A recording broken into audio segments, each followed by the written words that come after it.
আমারই চেতনার রঙে পান্না হলো সবুজ, চুনি উঠল রাঙা হয়ে। আমি চোখ মেললুম আকাশে, জ্বলে উঠল আলো পূবে পশ্চিমে। গোলাপের দিকে চেয়ে বললুম, সুন্দর সুন্দর হলো সে। তুমি বলবে, এ যে তত্ত্ব কথা, এ কবির বাণী নয়। আমি বলবো, এ সত্য, তাই এ কাব্য। এ আমার অহংকার, অহংকার সমস্ত মানুষের হয়ে। মানুষের অহংকার পটেই বিশ্বকর্মার বিশ্বশিল্প। তত্ত্বজ্ঞানী জপ করছেন নিঃশ্বাসে প্রশ্বাসে, না না না, না পান্না, না চুনি, না আলো, না গোলাপ, না আমি, না তুমি। ওদিকে অসীম যিনি, তিনি স্বয়ং করেছেন সাধনা মানুষের সীমানায়, তাকেই বলে আমি। সে আমির গহনে আলো আঁধারের ঘটল সঙ্গম, দেখা দিল রূপ, জেগে উঠল রস।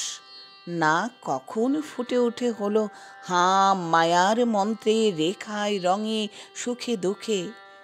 একে বলো না তত্ত্ব, আমার মন হয়েছে পুলকিত। বিশ্ব আমির রচনার আসরে, হাতে নিয়ে তুলি, পাত্রে নিয়ে রং। পণ্ডিত বলছেন, বুড়ো চন্দ্রটা নিষ্ঠুর, চতুর হাসি তার। মৃত্যুদূতের মতো গুড়ি মেরে আসছে সে পৃথিবীর পাঁজরের কাছে। একদিন দেবে চরম টান তার সাগরে পর্বতে, মর্তলোকে মহাকালের নূতন খাতায় পাতা ঝরে নামবে একটা শূন্য, গিলে ফেলবে দিন রাতের জমা খরচ। মানুষের কীর্তি হারাবে অমরতার ভান, তার ইতিহাসে লেপে দেবে অনন্ত রাত্রির কালি। মানুষের যাবার দিনের চোখ বিশ্ব থেকে নিকে নেবে রং, মানুষের যাবার দিনের মন ছানিয়ে নেবে রস। শক্তির কম্পন চলবে আকাশে আকাশে, জ্বলবে না কোথাও আলো। বিনাহীন সভায় যন্ত্রের আঙুল নাচবে, বাজবে না সুর।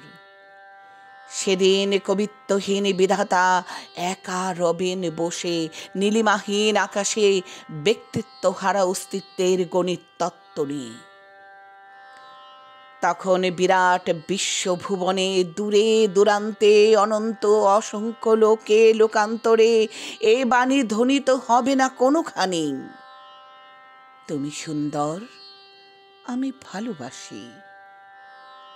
বিধাতা কি আবার বসবেন সাধনা করতে যুগ যুগান্তর ধরে? প্রলয় সন্ধ্যায় জপ করবেন, কথা কও, কথা কও। বলবেন, বলো তুমি সুন্দর। বলবেন, বলো আমি ভালোবাসি, আমি ভালোবাসি।